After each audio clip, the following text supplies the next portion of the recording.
오늘 말씀은 마가복음 15장 1절부터 15절 말씀.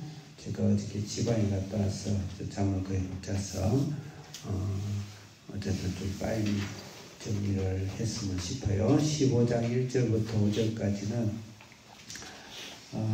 예수님이 대답과 또 침묵하심에 대해서 말씀을 나눴고, 크게 1절부터 15절 전체로 봐서는 십자가를 못 박으라고 외치는 무리들과 빌라도의 결정을 설명한 것 같습니다. 1절 같이 읽겠습니다. 시작.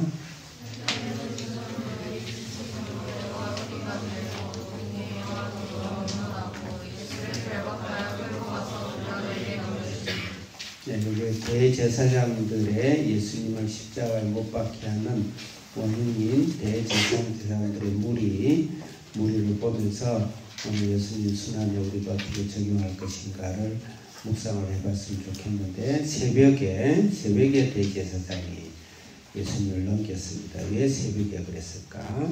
그러면 지난 밤새 예수님을 신문하고 한마디로 법적인 재판을 했다는 것이죠.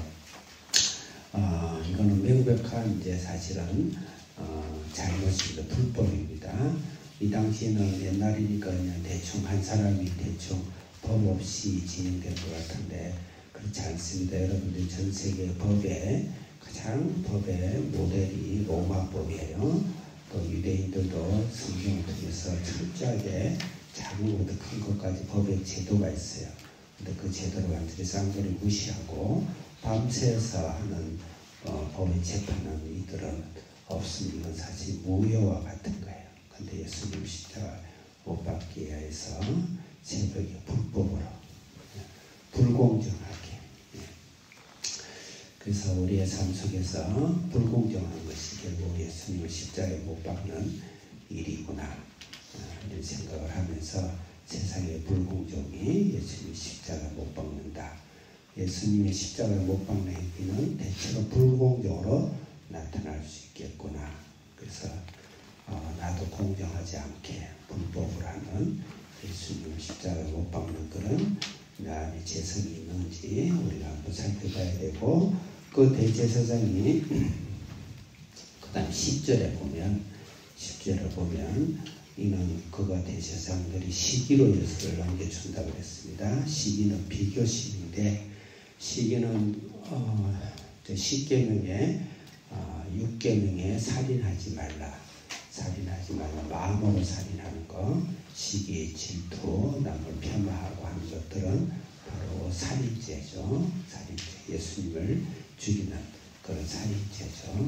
대제사장까지 갈 것이 아니라 내 속에 시기와 질투가 있다 그러면 나는 예수님을 충분히 못 박을 수 있는 사람이다, 그렇게 생각하면서, 물론 우리는 예수님을 못 박지 않죠. 그렇지만 내가 못 박았죠. 박음으로써 예수님이 대신 죽으시고 나는 다시 살아난 것이죠. 그래서 그 이후의 삶에서 나의 시기와 질투를 혹시 그냥 가볍게 생각하지 말고 예수님을 충분히 못 박을 수 있는 죄구나, 이렇게 생각하면서 우리 오늘 순환 주간을 생각했으면 좋겠습니다. 11절에 보면은 대제사장들이 그 다음에 무리를 충동한다고 했습니다. 무리를 충동한다. 그 다음에 15절에 빌라도를 보면 무리를 만족시킨다고 했습니다. 무리를 충동시키고 무리를 만족시키고, 그런 것들도 예수님을 십자가에 못 박을 수 있는 나의 재성이고 인류의 재성이구나, 이렇게 생각하고, 예수님은 반드시 개인적으로 만나야 됩니다. 예수님이 인격적으로 만나는 것입니다. 혹시 무리 지어서 무리의 힘으로 예수님을 만나려 한다든지, 내가 큰 교회를 나가니까 나는 대단한 신앙이라든지, 우리 교회가 있으니까 우리는 다 구원을 받고 우리는 괜찮다든지 마음껏 죄를 짓는다든지, 그렇게 하지 않도록 우리는 해야 되지 않을까. 반드시 예수님은 개인적인 예수님을 만나고 제 고백도 개인적으로 해야 되고, 하나님 앞에 우리는 개인이 서는 것이죠. 그래서 무리 가운데 있지 않으려고 노력하고, 반드시 무리를 지으면 예수님을 십자가 못 박는 일에 우리는 행할 수가 있다. 이렇게 적용을 좀 해볼 수가 있겠습니다. 2절 읽겠습니다. 시작. 빌라도가 묻되 내가 유대인의 왕이냐. 예수께서 대답하여 이르시되 내 말이 옳도다 하시매. 네, 3절 시작. 내 사람들이 여러 가지로 고발하는지라. 4절 시작. 빌라도가 또 물어 이르되 아무 문제가 없느냐. 그들이 얼마나 많은 것으로 너를 고발하는가 보라 하되. 네, 5절 시작.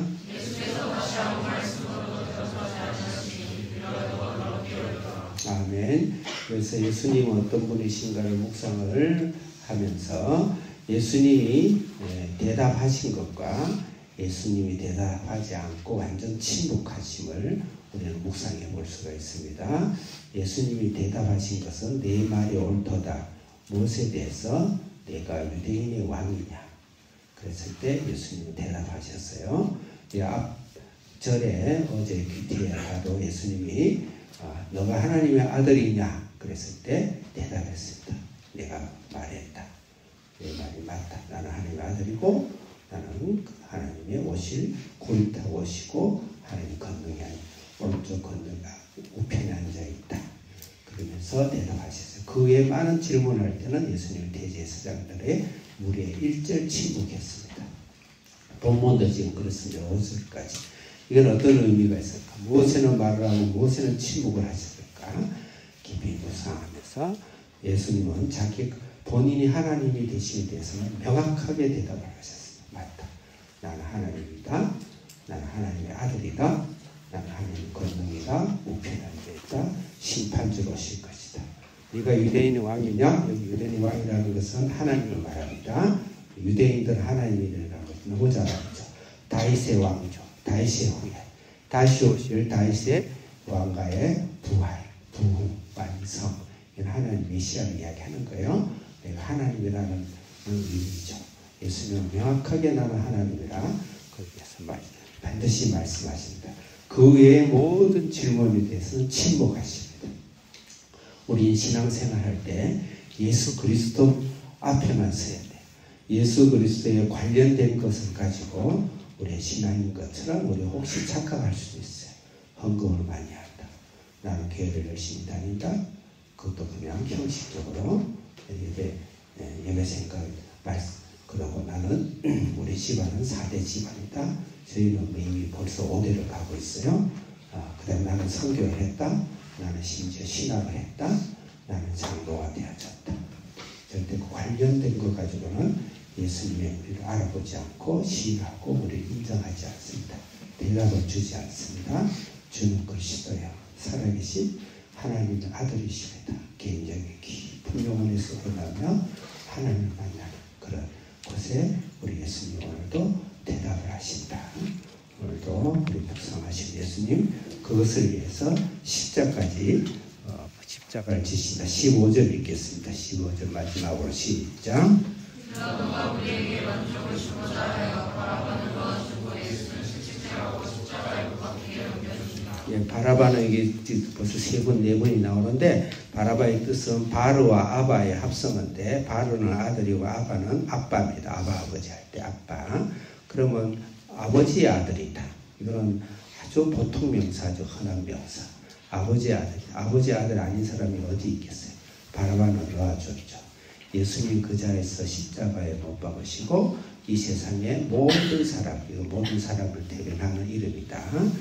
모든 사람을 구원하지는 바라바처럼 영원히 죽을 수밖에 없고 죽어야 되는 나의 죄인들을 예수님이 살려주셨다라는 상징적인 의미수가 있고 예수는 채찍질을 맞으셨습니다. 로마의 채찍질은 갈고리 쇠고리가 갈려있어요. 그래서 한번 치면 뼈가 부러지고 등이 갈라지고 파의 살점이 떨어져 나갑니다. 그걸 몇 번에 걸쳐서 십자가 지기까지 예수님은 이 갈고리를 맞으셨어요. 그 십자가에서 십자가를 질 것 같으면 차라리 자살하는 게 낫는데 말려서 죽죠. 그런데 그것도 다 못 가서 피가 터지고 얼마나 많이 맞았으면은 십자가에서 몇 시간에 있어 돌아가십니다. 우리 인류를 위해서 어제 40절에 사모 부모님 만났는데 마지막에는 약간의 고통이 있어요. 어쩌면 예수님의 십자가를 조금이라도 우리가 경험을 하는 것도 하는 은혜가 아닌가. 그렇지 않아야 되겠지만 우리가 때로 고통과 어려움이 있을 때 예수님의